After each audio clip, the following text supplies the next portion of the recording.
इस वीडियो में हम कंप्यूटर ऑर्गेनाइजेशन एंड आर्किटेक्चर समझेंगे।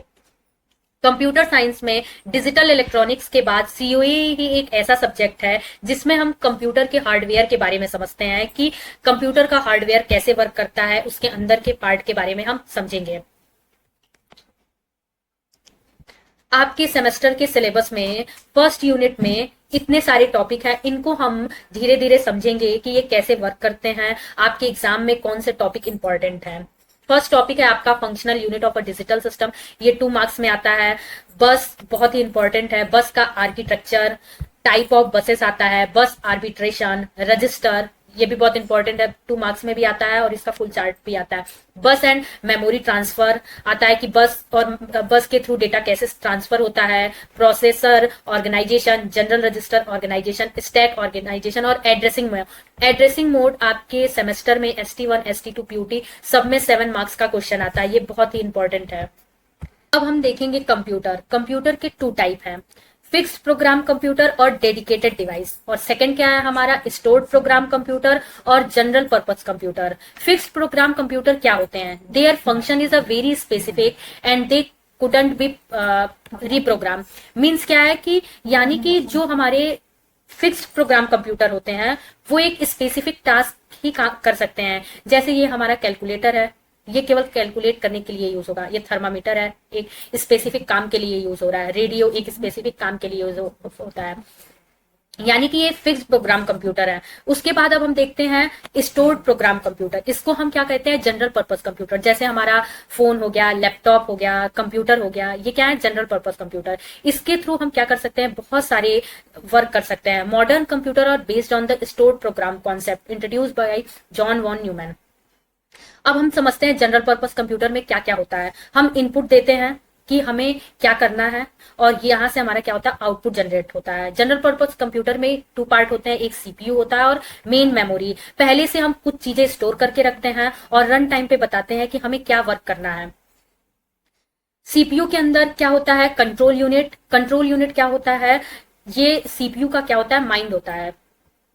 यानी कि ये बताता है कि हमें क्या करना है, ये सीपीयू के वर्क को क्या करता है, कंट्रोल करता है। और रजिस्टर क्या होते हैं, रजिस्टर सीपीयू का पार्ट होता है।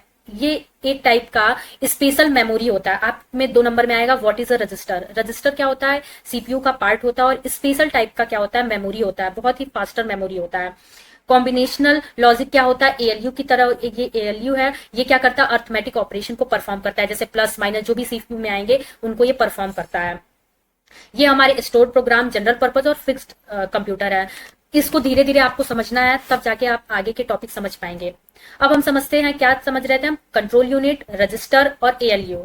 कंट्रोल यूनिट क्या होते हैं, which generate a control signal to control every other part of CPU. ये सीपीयू के सभी पार्ट को क्या करता है, कंट्रोल करता है। It direct all input and output flow, कि कहां से इनपुट जाएगा, कहां आउटपुट जनरेट करना है, fetch code from the instruction.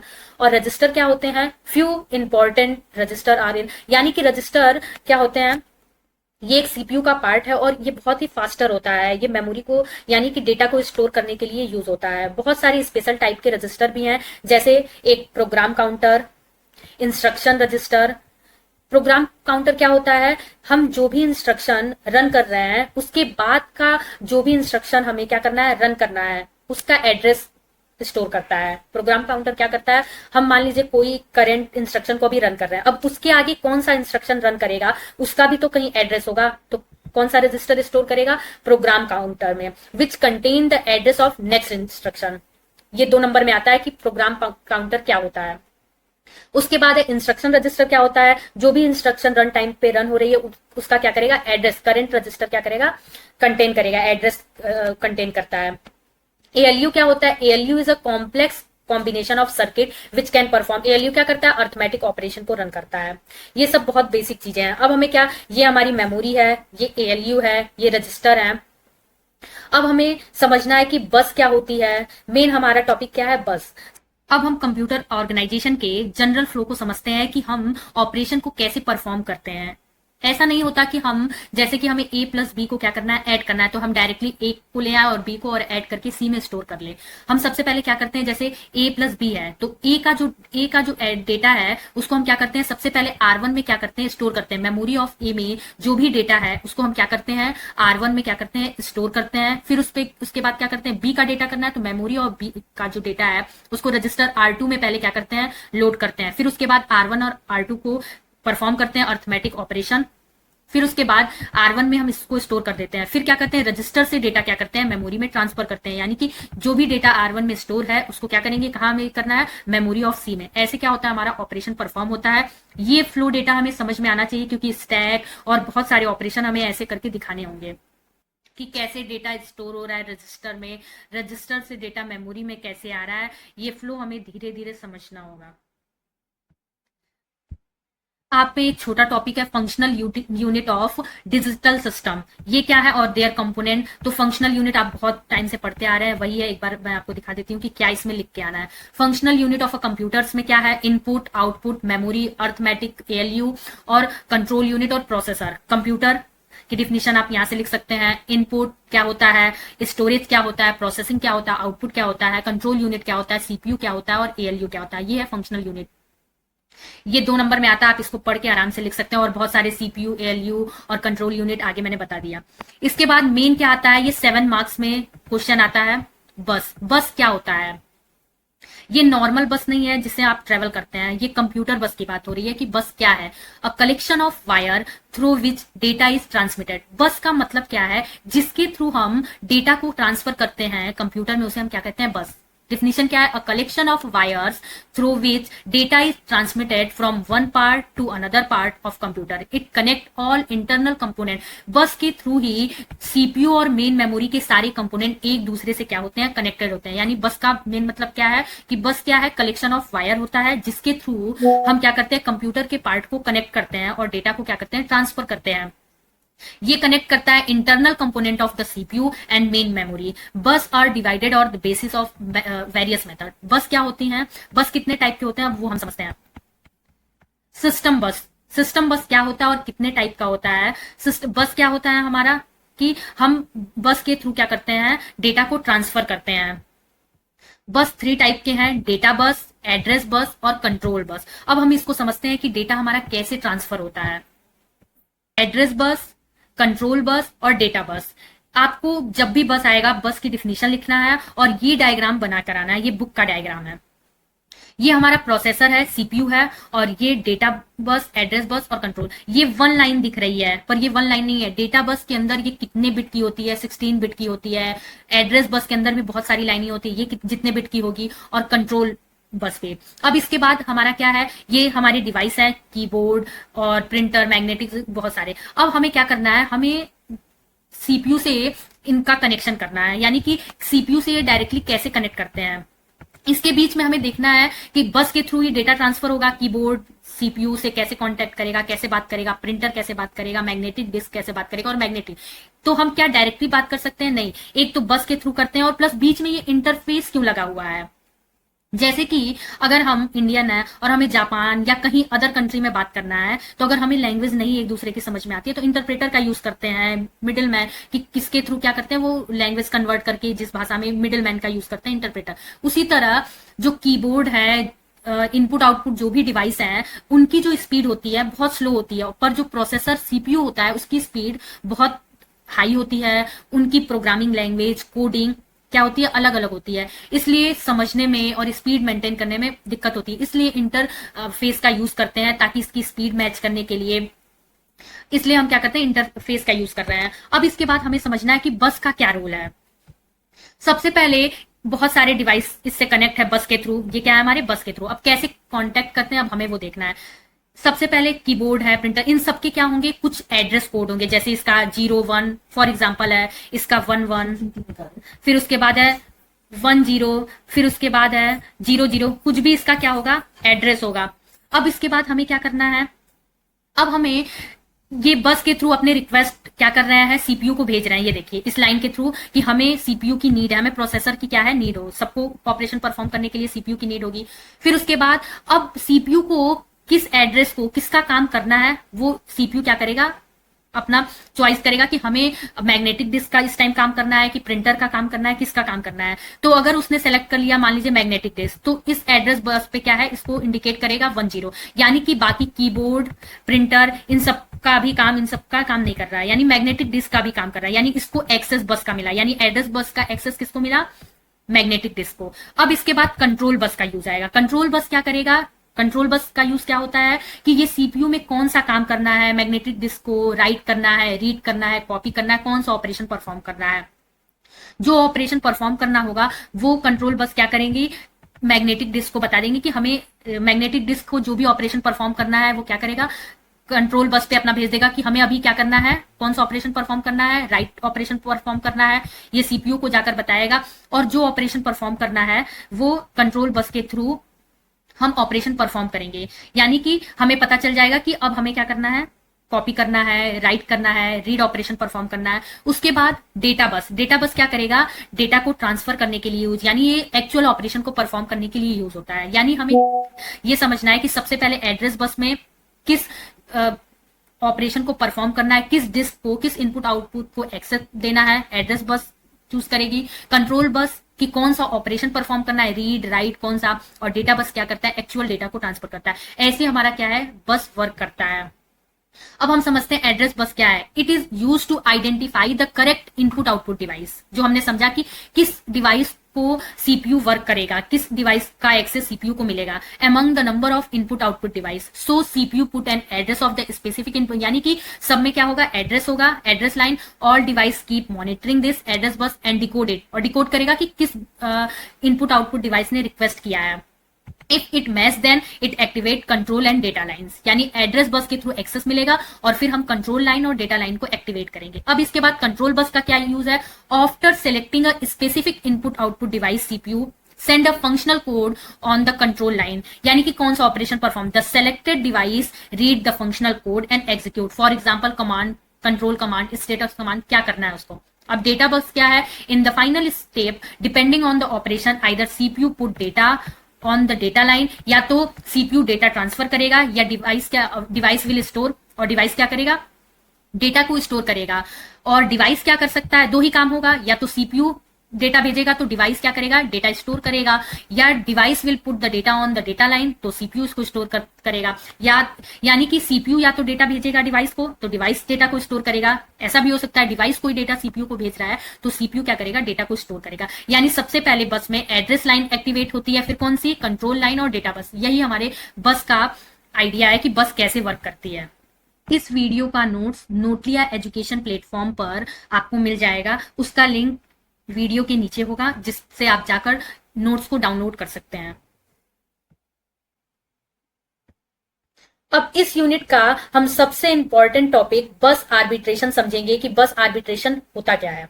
इससे पहले आपको पता होना चाहिए कि बस क्या होता है। बस क्या होता है, कलेक्शन ऑफ वायर्स होता है जिसके थ्रू हम डेटा को क्या करते हैं, ट्रांसफर करते हैं। और बस क्या होती है, मल्टीपल डिवाइस में क्या होती है, शेयर्ड होती है।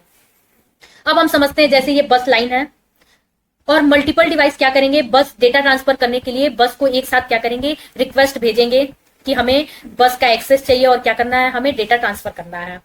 अब कौन सी डिवाइस डेटा पहले ट्रांसफर करेगी, कौन सी बात, ये हमें डिसाइड करना पड़ेगा। अगर हम एक साथ मल्टीपल डिवाइस को क्या करते हैं, एक्सेस दे देते हैं, तो कॉन्फ्लिक्ट जनरेट होगा जिसके थ्रू कोई भी डेटा ट्रांसफर नहीं कर पाएगा। इसके लिए हम एक क्या बनाते हैं, मेथड बनाते हैं कि कौन सा डिवाइस बस किसको पहले बस का एक्सेस देना है, कौन डेटा पहले ट्रांसफर करेगा, उसे हम क्या कहेंगे, बस आर्बिट्रेशन। अब हम बस आर्बिट्रेशन समझते हैं क्या है। This is the method used to decide which device get access to common bus when multiple device request it, simultaneously ensuring data integrity and the system stability। यानी कि बस आर्बिट्रेशन एक मेथड है जिसके थ्रू हम डिसाइड करते हैं कि किस डिवाइस को कब बस का एक्सेस देना है और डेटा ट्रांसफर करने के लिए एक्सेस देना है। Conflict resolution, without bus arbitration simultaneous access could result in data corruption, data corrupt हो जाएगा, system malfunction, making this mechanism essential for ordering and reliable data transfer. यानी बस आर्बिट्रेशन आप समझ गए होंगे कि एक मेथड है कि कौन डेटा पहले ट्रांसफर करेगा, कैसे ट्रांसफर करेगा, ये डिसाइड करते हैं बस आर्बिट्रेशन के थ्रू। अब इसके टाइप देखते हैं हम, डेजी चेनिंग मेथड, पोलिंग मेथड और फिक्स प्रायोरिटी और इंडिपेंडेंट रिक्वेस्ट मेथड। आपके एग्जाम में 7 मार्क्स में बस आर्बिट्रेशन करके भी पूछ सकता है या नेम के थ्रू भी कि डेजी चेनिंग को एक्सप्लेन करिए या पोलिंग को, किसी को भी एक्सप्लेन करने को। यानी आपको सबसे पहले बस आर्बिट्रेशन समझ गए होंगे। अब हम समझते हैं कि डेजी चेनिंग के थ्रू होता क्या है, हम क्या ऐसा करते हैं कि बस का एक्सेस सीक्वेंस वाइज मिल रहा है। इस डायग्राम को हम समझते हैं और सीओए में डायग्राम बनाना बहुत जरूरी है। आप डायग्राम बनाइए और थ्योरी लिखिए। इसके बाद उसको अगर आप डायग्राम समझ जाते हैं तो उसी को हमें थ्योरी में लिखना होता है। अब हमें समझना क्या है, ये हमारा क्या है, सीपीयू है, प्रोसेसर है, और ये हमारी क्या है, बस रिक्वेस्ट लाइन, और ये हमारी बस बिजी लाइन। ये बस क्या है, ये मास्टर 1 मास्टर 2 मास्टर, यानी मास्टर 1 मास्टर 2 क्या है, ये एक डिवाइस है, ये दूसरी, और एन डिवाइस ऐसे लगी हुई है, और ये सब क्या कर रही है, बस को रिक्वेस्ट कर रही है कि हमें बस चाहिए, हमें बस चाहिए, हमें बस चाहिए। अब इन्हें बस क्यों चाहिए, उन्हें क्या करना है, डेटा ट्रांसफर करना है, सीपीयू से कांटेक्ट करना है। तो डायरेक्टली हम सीपीयू से कांटेक्ट कोई भी डिवाइस, इनपुट आउटपुट डिवाइस क्या करते हैं, कांटेक्ट नहीं कर सकते, वो बस के थ्रू कांटेक्ट करेंगे। और बस क्या है, कॉमन बस है, शेयर्ड बस है, सारी डिवाइस क्या कर रही है, इसको रिक्वेस्ट भेज रही है। ये क्या है, बस रिक्वेस्ट लाइन में क्या कर रही है, सारी डिवाइस रिक्वेस्ट भेज रही है कि हमें डिवाइस 1 क्या कर रहा है, बस रिक्वेस्ट 1 में कि हमें डिवाइस चाहिए, हमें डिवाइस चाहिए। अब ये बस लाइन क्या करेगी, अभी सीपीयू क्या कर रहा है, सीपीयू फ्री तो है नहीं, सीपीयू क्या कर रहा है, इंस्ट्रक्शन क्या कर रहा है, रन कर रहा है। वो जब अपना इंस्ट्रक्शन रन कर लेगा, और यहां क्या करना है, हम रिक्वेस्ट भेज रहे हैं। मान लीजिए कि मास्टर 2, ये डिवाइस 2 ने क्या किया है, रिक्वेस्ट किया है बस रिक्वेस्ट के थ्रू, तो सीपीयू में यहां क्या होगा, 1 हो जाएगा। यानी ये इंडिकेट करेगा कि किसी डिवाइस ने सीपीयू के लिए, प्रोसेसर के लिए क्या है, रिक्वेस्ट भेजा है बस लाइन के थ्रू।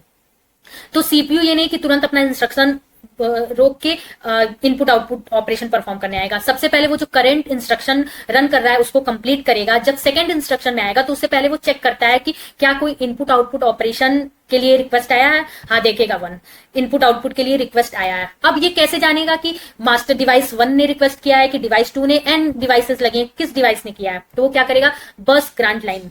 यानी ये जो डेजी चेनिंग है वो हार्डवेयर रिलेटेड होता है, इसका जो अरेंजमेंट होता है वो हार्डवेयर रिलेटेड होता है। अब इसके बाद क्या है, बस ग्रांट लाइन डिवाइस 1 से पूछेगा कि क्या तुमने रिक्वेस्ट किया है, अगर इसने रिक्वेस्ट किया है तो क्या करेगा, बस बिजी लाइन जो है, ये बस बिजी लाइन एक्टिवेट कर देगा, और इसको क्या होगा, सीपीयू का एक्सेस मिल जाएगा और ये अपना ऑपरेशन परफॉर्म करेगा। और बस बिजी लाइन के थ्रू सारी डिवाइसेस को पता चल जाएगा कि अभी सीपीयू का एक्सेस डिवाइस 1 को मिला है, और ये हमारा इनपुट लाइन है, तो यहाँ 1 हो जाएगा और यहाँ क्या हो जाएगा, 0। यानी कि क्योंकि सीपीयू जो प्रोसेसर का एक्सेस है डिवाइस 1 को मिला है। अगर डिवाइस 1 ने रिक्वेस्ट नहीं किया होगा तो ये क्या करेगा, ये 0 कर देगा, और जो भी सीपीयू का एक्सेस होगा आगे ट्रांसफर कर देगा, यानी इसको 1 कर देगा। अब चेक करेगा सीपीयू क्या डिवाइस 2 ने रिक्वेस्ट की थी, अगर डिवाइस 2 ने रिक्वेस्ट की थी तो इनपुट में क्या कर देगा, 1 कर देगा, और आउटपुट में यहाँ क्या कर देगा, 0। इन सब में सारे आगे डिवाइसेस पे 0 चला जाएगा, यानी सबको और बस बिजी लाइन को क्या कर देगा, एक्टिवेट कर देगा, और सारे डिवाइसेस को पता चल जाएगा कि डिवाइस 2 को अभी सीपीयू का एक्सेस मिला है।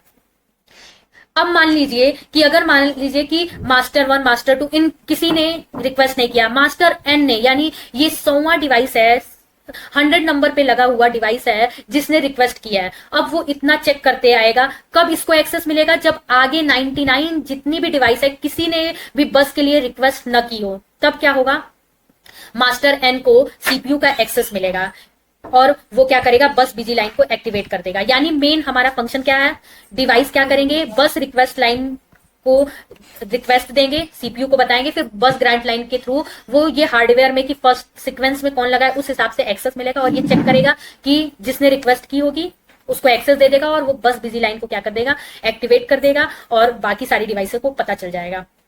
अब मान लीजिए कि मास्टर जो एन है उसका सबसे इंपॉर्टेंट काम है, पर उसको एक्सेस तभी मिलेगा, भले मास्टर 1 का काम ज्यादा इंपॉर्टेंट ना हो, मास्टर एन का बहुत इंपॉर्टेंट है, पर एक्सेस किसको मिलेगा, जो हार्डवेयर प्रायोरिटी के बेसिस पे, यानी जो आगे लगा होगा उसको एक्सेस मिलेगा। यही डेजी चेनिंग का क्या है, डिसएडवांटेज है। ऐसे ये क्या है, ये वर्क करता है। अब इसकी हम थ्योरी समझते हैं कि क्या है डेजी चेनिंग। क्या है, it is a simple and cheaper method where all the bus master use the same line. एक ही लाइन को क्या करते हैं, यूज करते हैं फॉर मेकिंग अ बस request. The bus grant signal क्या है, बस grant signal serially propagate through each master until, और मास्टर 1 मास्टर 2 क्या है, जिसको सीपीयू का एक्सेस मिलेगा उसे हम कहेंगे मास्टर, और बाकी क्या है, डिवाइस है। The bus grant signal seriously propagate through each master until it encounter the first one. जब तक उसे फर्स्ट वन नहीं मिल जाता कि किसने रिक्वेस्ट किया है, that is a requesting access to the bus. This master block the propagate of the bus grant signal, therefore any other requesting module will not receive the grant signal and hence cannot the बस। अब इसके बाद हम समझते हैं कि इसका advantage और डिसएडवांटेज क्या एग्जाम में आपके आता है। डिसएडवांटेज समझते हैं जो बहुत इंपॉर्टेंट है। फर्स्ट क्या है, it is a very simple और चीपर मेथड होता है। इट रिक्वायर वेरी फ्यू, क्योंकि सारी कंट्रोल लाइन क्या है, जो बस रिक्वेस्ट लाइन है वो कॉमन शेयर हो जा रही है। एडिशनल डिवाइस आराम से ऐड कर सकते हैं हम। डिसएडवांटेज क्या है, the priority of master fix है, is fix by the physical location, कि कौन पहले लगा है कौन बाद में। भले उसका वर्क बहुत ज्यादा इंपॉर्टेंट है, पर अगर वो बाद में लगा है तो उसे बस का जो रिक्वेस्ट है, जो सीपीयू है, वो बाद में ही मिलेगा। फेलियर ऑफ एनी, अगर एक भी डिवाइस फेल हो जाती है तो क्या होगा, होल सिस्टम फेल हो जाएगा। Propagation delay arise in this, propagation क्या होगा, डिले होगा। अगर हमें एन डिवाइस को सीपीयू का एक्सेस चाहिए तो हमें पूरा क्या है 1 2 3 आगे के डिवाइसेस को चेक करते जाना है। यही हमारा क्या है, डेजी चेनिंग है। अब हम डेजी चेनिंग के बाद पोलिंग मेथड समझेंगे कि पोलिंग मेथड में होता क्या है।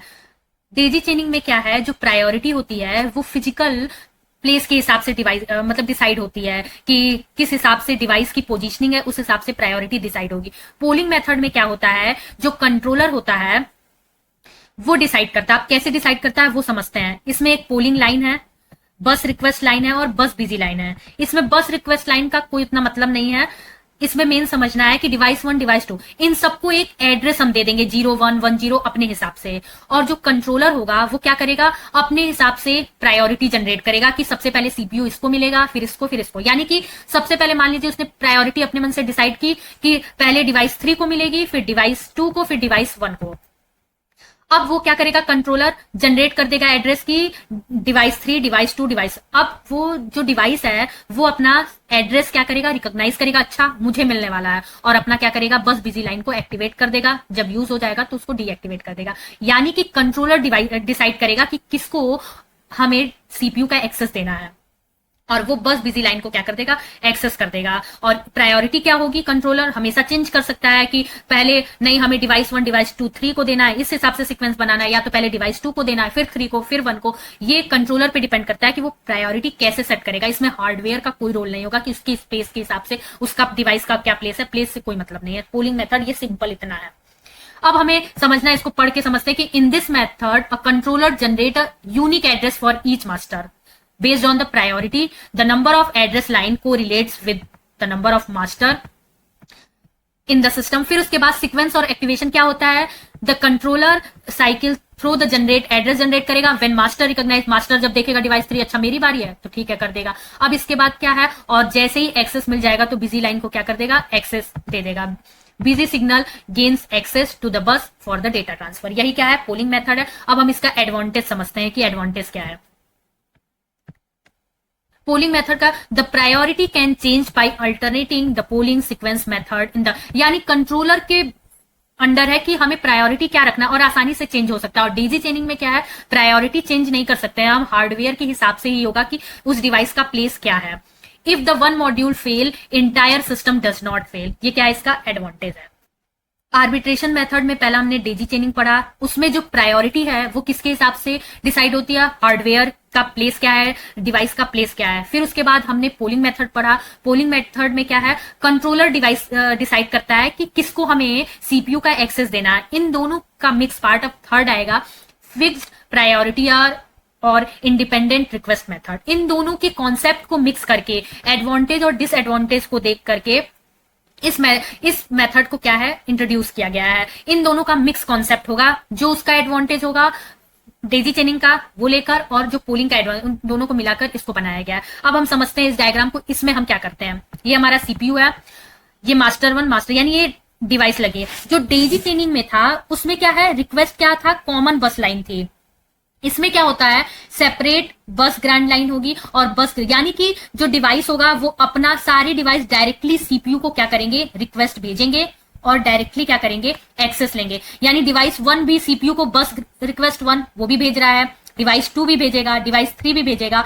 और अब सीपीयू क्या करेगा, जो कंट्रोलर है अब वो डिसाइड करेगा। अब इसमें क्या है, पोलिंग मेथड का कॉन्सेप्ट लग गया। यानी कि डेजी चेनिंग में क्या हो रहा था कि एक कॉमन लाइन का यूज हो रहा था रिक्वेस्ट करने में, तो फिर एक एक करके सीक्वेंस समझ रहे थे कि फर्स्ट ने किया है कि सेकंड ने किया, थर्ड। इस डिसएडवांटेज को हटा के सबके लिए सेपरेट बस रिक्वेस्ट लाइन बना दी गई।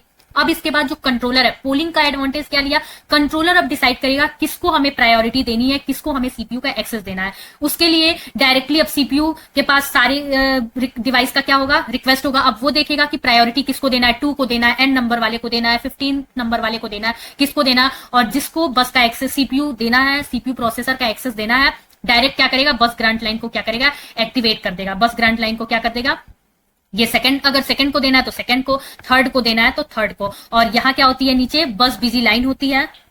बस बिजी लाइन को क्या कर देंगे, जिसको एक्सेस मिल गया वो एक्टिवेट कर देगा कि सीपीयू का एक्सेस मेरे पास है। ये है हमारा फिक्स प्रायोरिटी, यानी दोनों का एडवांटेज।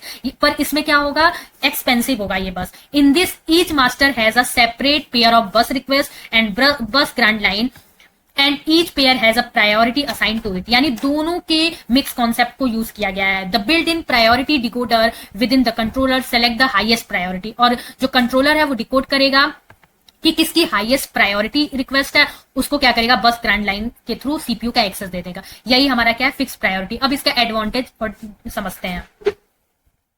एडवांटेज क्या है, it is a fastest method, क्योंकि सब रिक्वेस्ट के लिए किसी को वेट नहीं कर, सब डायरेक्टली क्या कर रहे हैं, सीपीयू से कांटेक्ट कर रहे हैं और डायरेक्टली उन्हें क्या मिल रही है, बस ग्रांट लाइन मिल रही है। It is a fastest method because of the independent बस request and bus grant line. अब डिसएडवांटेज क्या है, बस इट रिक्वायर्स मोर बस request and bus grant, so hardware cost क्या होगा, ज्यादा होगा। यानी कि हमने पोलिंग, डेजी चेनिंग और इंडिपेंडेंट बस रिक्वेस्ट मेथड समझ लिया है। इसको आप समझिए, और आप अगर डायग्राम समझ जाते हैं तो उसको थ्योरी में आराम से, और एडवांटेज डिसएडवांटेज 2 नंबर में पूछता है और साथ में भी आपको लिख के आना है।